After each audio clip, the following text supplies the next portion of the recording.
Happy birthday to you Happy birthday to you บ่พอกันกินเลยพี่น้องเฮ็ดจังซี่มันมีน้อยมันต้องเฮ็ดจังซี่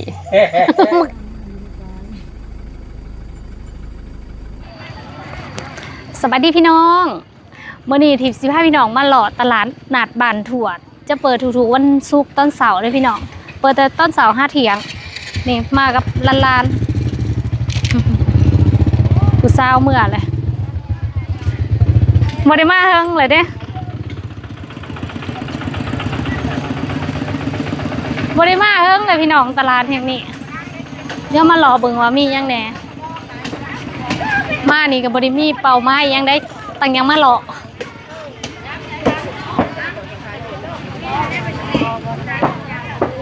เบิ่งว่าหมู่อ้ายสิมาขายหอดผีบ่เนาะทางนี้ก็สิเป็นอีกทางแยกไปเลยเดี๋ยวมารอทางผีก่อนผู้นี้แล้วมาหอดผีเบิ่งด้วยนะ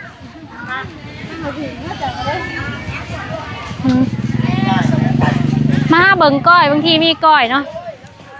ได้แดงติดเขาเด่นนี่ขับปุ่นเกี่ยวขับปุ่นก่อนวะเด่นร้านอยากกินข้าวแม่นบ่ขอบใจเด้อเห็นว่าตัวจริงงามแล้วอะพี่ขับปุ่นจะได้ออกช่องเลยเนาะบ้านแม่นแล้วได้เสร็จน้อยเอาตอนนั้นบ้านไหนเอามาพี่กันนี่คือกันเอามาพี่คือกันอีละนี่นะนี่ได้เสียวเขามาถ่ายดูได้จือนะมูนะได้หามไป5 โมงนะไหมเอาไปเลยเอาได้มูได้ลูกน้ำหวานได้ลาบจือป่ะเสียวเพิ่นมาเจอเสียวน้องมาใกล้กันยังมาเจอกันอยู่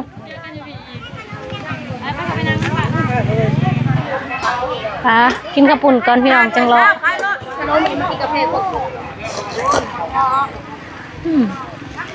นั่งแม่ถูกกันนั่งไหนวะนั่งข้าวบัวคู่อ่ะ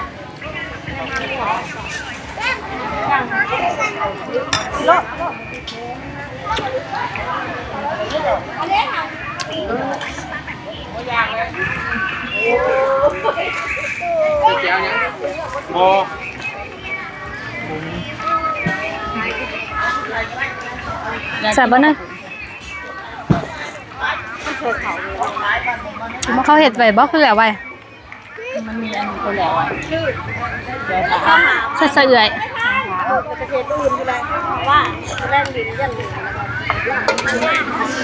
กินกระปุกนี่ต้องกะปิ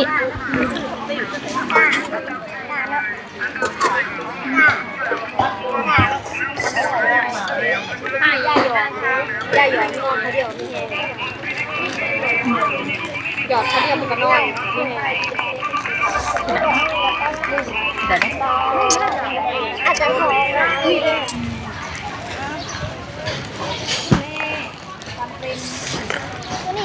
กินแล้วเลาะต่อพี่น้องเพิ่นว่าต้นนี้หนาคนห่วยเลยได้ดิ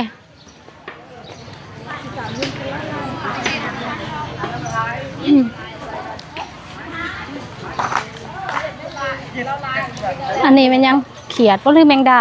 บ่ขี่อันนั้นขี่กันย่างโอ้ขี่กันย่างอันดังไผ่ฮะดังไผ่ขี่ย่างเด้มันย่างตลาดคนหวยเลยเนาะชื่อหมูสาวคนแน่ยังจีไปหล่อยังจีไปหล่อไล่บอลมันบ่ทันได้กลับ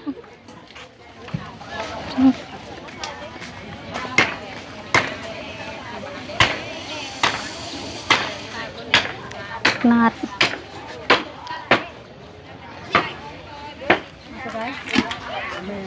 ส่วนลายสีนมูเนาะขนน้ำคายสีนมูลาย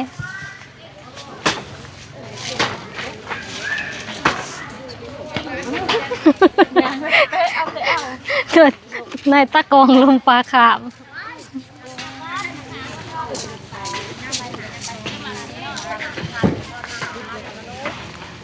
ทางนี้มียังทางนี้ ส่วงยามไหยามนาคลองคายไปอยากลายเนาะหรือว่าเป็นน้ำมังเหมือบ่หมักเผาหาวเด้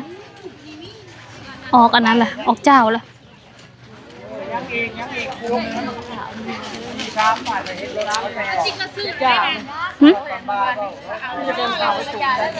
ครับขยันทางนี้งามอันนี้ก็พักกันแย่งโป่งลายได้ค่ายและยามแหลงจะหน่อยตะกี้มันบอกขยายเนาะเอามาเนาะบัดถอดยามพ้นเพราะว่าบักงาม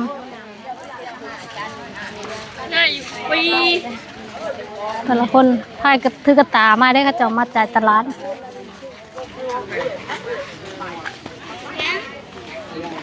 ม่วง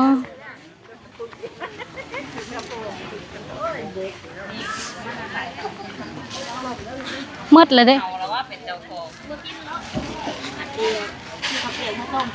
ไปจีบ FC พับบัวมัดเดียวถ้าได้มัดเดียวนะ5,000ย่างไปรอดลบมายังคือเก่าอยู่อะไรล่ะร้านนะร้าน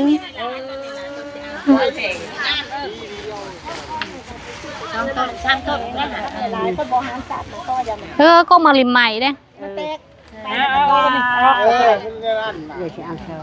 แล้วค่อยได้มาจีสัตว์แล้วพระจันทร์มาเสียของแล้วนี่แหละวันนั้นวันนั่นมะขามหวานก็มาริมใหม่ป่ะ3 ตัว 10,000 3 ตัว 10 3 ตัว 10เคยน้อยงานเอามาแต่เส้นนี่มาแต่นี่อีหวันลมบ้างอีอ้วนตลาดก็สิประมาณนี้แหละพี่น้องคนก็แบบว่าสิทยอยมาคนสิล่าแต่เช้าๆอันนี้เข้ามานี่สายเติมแล้ว8 โมงปลาย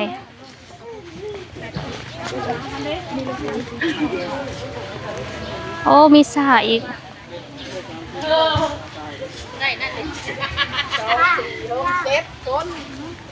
คอยสิบไปหาเห็ดไปลุกไปหาเห็ดเลยจ้างชอบมาตอนมันจะไปหาเห็ดจะพอได้ไปหาเห็ดวันนี้ชุบได้ว่า2กับ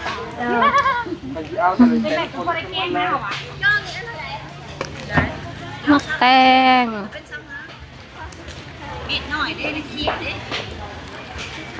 ตลาดเกินทีเดี๋ยวนี้คนตลาด5 คนได้เดือนนี้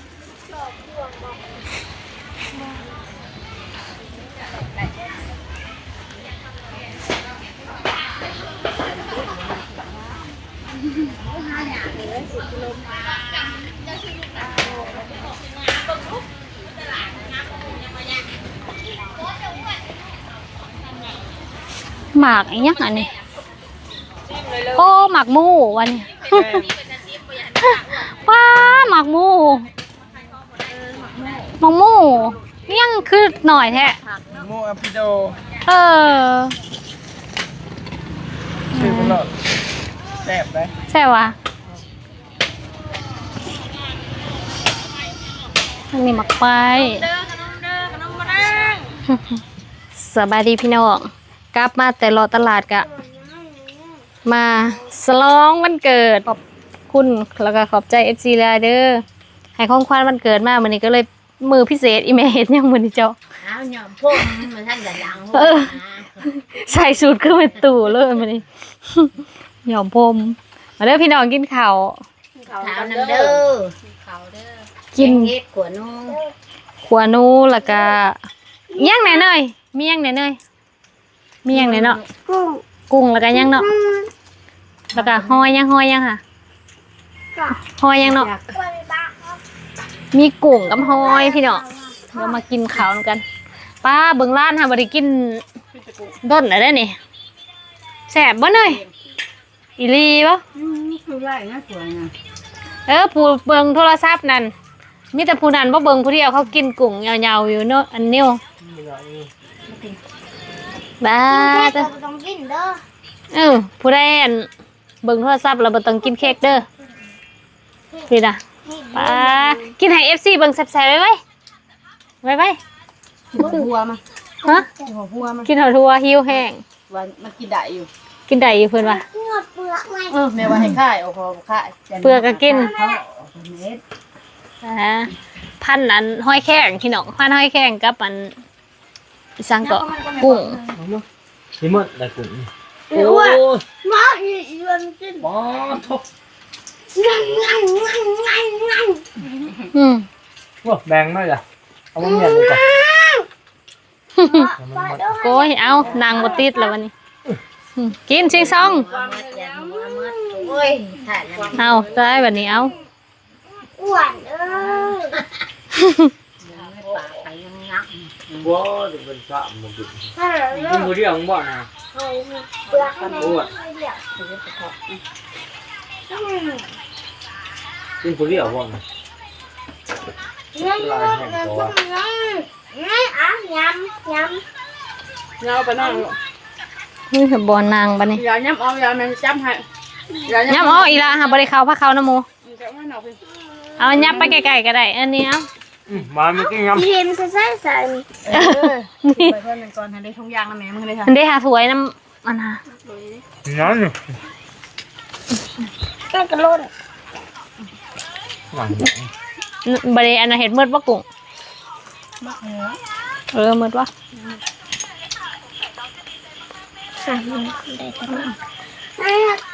ไม่ลืมมันพักมาจิ้มอันนี้ไม่ลืม กรอบดีเนาะสลัดนี่เนาะมาเด้อพี่น้องเด้อย ำแจวผมว่านะ ด่าบ่ เพลงของเพลงก่อน ย่อไป ชื่อว่าห้องเพลง ท้องเพลงไปท้องเพลง Happy birthday เดยูยูอย่าเพิ่มหมดยัง หนึ่งพร้อมทำ Happy birthday to you Happy birthday to you Happy birthday Happy birthday Happy birthday to you หยุดปิดหน้าใส่กล้องแล้วอ่ะตากล้องเอาปิดไม้ปิดหน้าใส่กล้อง พอไหมแล้วปินอะไรก่อนปินหลังใส่ นั่งเป็นเจ้าพ่อมันเกิด พี่ปิดหน้าไปทางพี่มาทางพี่ นาไปนั่งข้างในผมไปนั่งข้างในแล้วเกือบถูกตากเลย ยับไปอีกนี่ เวลามานั่งเบิ่งเลยลูกเอาวันนี้ห้องใครไปนั่งเปล่า Happy birthday to you Happy birthday to you Happy birthday Happy birthday to you เอาให้ไปนั่งไว้พรก่อน ยังไม่หายเอาทาง นั่งไว้พรก่อน เดี๋ยวเปล่าก็นั่งเปล่า เอาละ เปล่าแล้วกันเปล่าแล้วกัน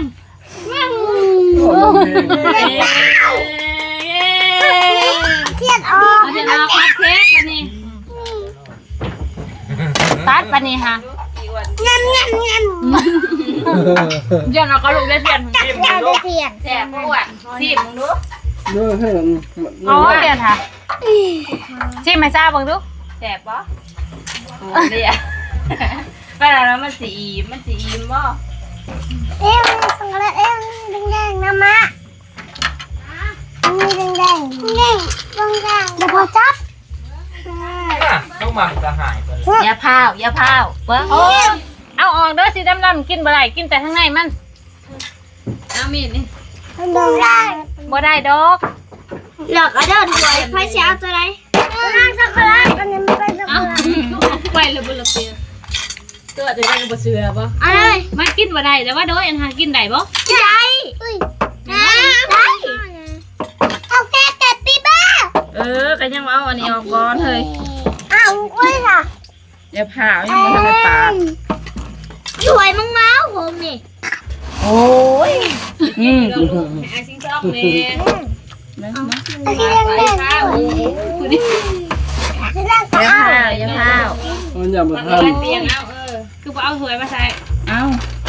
ปูไปมืดอันนั้นก็พอแห้งลูก อย่าพาวเบิ้ง ให้เช้าให้ลุงให้เช้ากินมืดบ่เอาหน่อยอย่าเอาลายนะ กินบ่มืดมันสิเป็นกินเงาน้อยจะใส่เด็กกินน้องมือนี่ก็สิน้อยนี่ซะอีก เที่ยง เอาเลย ให้ไอ้ที่ต้องนี่ ใช่ วางหัวพี่น้องนี่เกิดปุกเด้อบ่แม่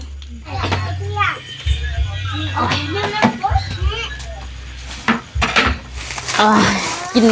เค้กแล้วก็มาต่อมักทุเรียนนะพี่น้องมักทุเรียนนี่มากนี่2 โลหอมเลยเด้มื้อเว้นยังบ่ได้หอมคือว่าหอมเลยถามพ่อค้าเพิ่นว่าสุกแล้วเนาะเบิ่ง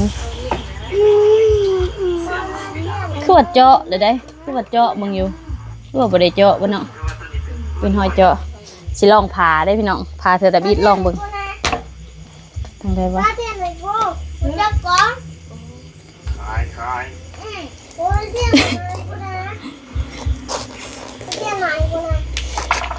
เจ้าถือหรือว่าจะว่าถือกันผูมัน มาสู้ คือสีหอมๆอยู่อุ้ยชุกแล้ววะใช่แหละบัวหายว่ะลูก ทาปีเลยจิตหน้าดีหวานว่าผูมันจบแล้วเบิ้งทีหลังเอาทำอีกก่อน ใช่ป้าทุเรียนเนี้ยเปล่าวะ สู้คนง่ายเลยมาสู้ ชุกอยู่ พอดีอันก็สิแสบอยู่ ว้าว 4ฮะ4 9 ชุกกินยังกินในพาแล้วก่อน 5 เอาซิมหน่อยหนึงเอาซิมหน่อยหนึง แล้วตรงนี้มีโหลดจับตรงนี้ หวานบ่ลูกบ่แสบอยู่บ่ลูก หวานบ่ เมื่อมันกินน้องใหม่โอ้ไปมีซักแล้วเห็ดจุดลงมันนี่แล้วนะ กระซักอยู่เด้ ซักแต่พี่ เอาเม็ดนี่เห็นอยู่ซะ มีทั้งเหม็นมาใหม่มาแต่ทำไม มันไปนะมันกระบอกก็แล้วมันกับ ปล่อยมันไปให้อื่นแล้วมันกระบอกมดนี่ แต่ประตูใหญ่ประตูน้อยจะอัดแต่บ้าง นี่พี่น้องปะ2 โลเนาะมา2 โล300 บาทพี่น้องว้าว คือบ่พาไปจังสิ แล้วมันสิบ่พอกันกิน แล้วก็จังพามันสิบ่พอกันกินเด้อพี่น้องเฮ็ดจังซี่ มันมีน้อยมันต้องเฮ็ดจังซี่ มันเคยเฮ็ดกันน้อยอะแถวว่า ว้าวมันก็ได้ผู้ละหลายค่ำได้ซะ แซ่บคันเนื้อเด้อนี่หั่นเบิ่งว่ามันเป็นเนื้อครีมอยู่ มอนไม่เป็น ม้อนทองนั่นแหละไป แปะอะไรทางลัง อีชา เจอแล้วบัดนึง กับไผ่ผู้หาเด้อกับ ป้า ไผ่ พุทธานี่กันเนาะเบิ่งพุทธา ก็ได้ยินคักดังเสียงดังฟังสัตว์นี่ เจ้าคืนกินอยู่เท่าไหร่ก่อนผู้เดียว ยังหัน ยังหาม ยังผ่านอนาวิน มันบ่พอกันกินหลายคนได้ซะ อ้าแม่กินแล้วไปนอนเบาหวาน ว่าถึงเป็น เบิ่ ด้าง น ตัวนี้นี่แม่แห่ตัวกินตัวนี้เบิ่งเปลี่ยนบ่นี่ตัวนี้ เดียวหน่วยที่เอา เดียวกับหันแล้วตัวนี้มันอันนั้น เดียวกันเนาะ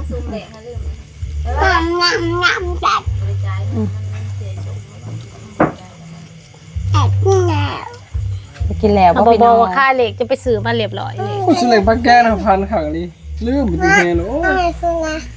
โอ้ยเจ้าหน่อยกินลูกนี่แม่ พันปานิน มีแต่ตา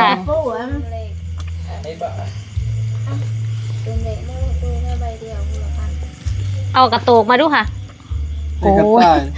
จักหน่อยก็บ่จักหน่อย ว่าปลากระตุงเนาะ กระโตกเค้ก นี่กระตุกเค้กนี่ก็ไม่นี่ เดี๋ยวแรงกระแสบคือเก่าเนี่ยมันแสบเนาะ มีความหมายเลยบัดนี้ มือกระลางมาเรียบร้อยแล้วดอก สิกินหวานมืดนี่ โอ้ยไปบ้า มือเบื่อนี่ ไป เอาหมดอีกเอาเหนียวมากลางเหนียวเบิ้งอย่ามาออกนี่มาคุมพึกกว่านี้ มาคุม ป้าโท จุดตัวแสบด้วยจัง มาผู้ดาขึ้นขาวแล้วยังไม่กิน ป้าผู้ลังคนนางอันนั้นเลยเนาะ มาลายๆด้วยแสบเลย แสบปะ นายไปก็ท่านหน่อย 200,000สาวปะ200,000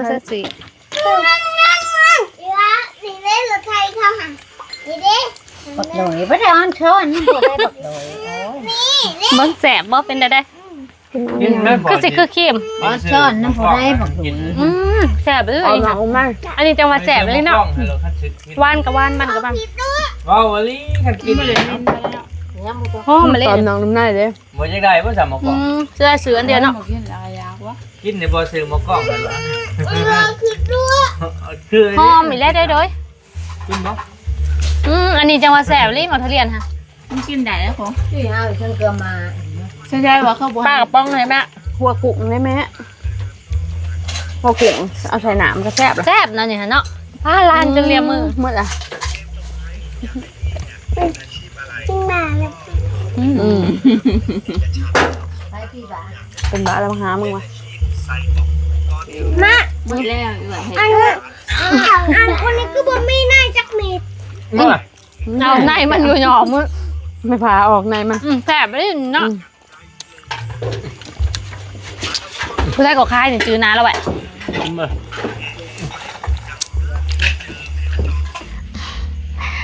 ตอนนี้กินข้าวเรียบร้อยเลยพี่น้องป้ามื้อนี้รู้สึกว่าง่วงแห้งมื้อนี้ไปหล่อมืดมือตาก็เลยแบบว่าสีแบบเป็นสีตุ่ๆและอีกอย่างก็ตื่นเช้าแน่เนาะมื้อเช้านี่ก็เลยยังง่วงกินข้าวเรียบร้อยเลยพี่น้อง ป้าปีนี้ก็คมหออีกปีหนึ่งแหละปีที่แล้วนี่อยู่เวียงจันทน์พี่น้องจื้อได้ดีเลยวันเกิดปีที่แล้วไปว่า จื้อเรื่องน้องคำแป้งตอนนั้นที่ว่าสิไวรถวันเกิดแล้วที่บ่ได้ไวเนาะพอดีมื้อวันเกิดแล้วไปกินข้าวสิดาดออกมาประมาณ10 โมงปลาย4 ทุ่มกว่าออกมาป้าติดรถหัวตอนนั้นก็กุ้มใครติดรถช่วงนั้นโอ้ยยุ่งยากแห้งตื่นมื้อเช้ามาแล้วก็ไปไวรถอยู่บ้านหมู่แล้วตอนนั้นลาทิพย์ก็ไปซื้อหวยในมื้อนั้นซื้อหวยล่ะไปซื้อไอ้ตามวันเกิดนะ02มันก็สิเป็นเลขห้อยว่าแล้วก็ซื้อลามไปซื้อมื้อหน้ามันนะวันนั้นมันไปออก01แม่นบ่หรือออก02อ่ะตอนนั้นซื้อ01มันไปออก02บ่ลื่นได้เนาะบ่จื้อแหละแม่นบ่วะจังไหนแหละเกือบถึกเลขพี่กายนี่ผิดหนากำลังเกือบได้800 ล้านพี่น้องหั่นนะเทื่อนี้ก็เลยแบบว่าซื้อเครื่องไว้มาเรียบร้อยมื้อก็เตรียมไว้พี่น้องมื้อเป็นวันเกิดเนาะก็เลยซื้อเครื่องซื้อของมาเตรียมไว้ เดี๋ยวขี่รถไปหันไปนี่มันสิเป็นยังมันสิยุงหั่นนะประมาณนั้นพี่น้องขอบคุณหลายๆเด้อสำหรับของขวัญวันเกิดที่ FC ส่งให้เนาะทั้งอยู่ไทยแล้วก็อยู่ต่างประเทศขอบคุณหลายๆขอบใจหลายๆเด้อแล้วก็ขอบคุณทุกคำอวยพรขอบใจทุกคำอวยพรเด้อ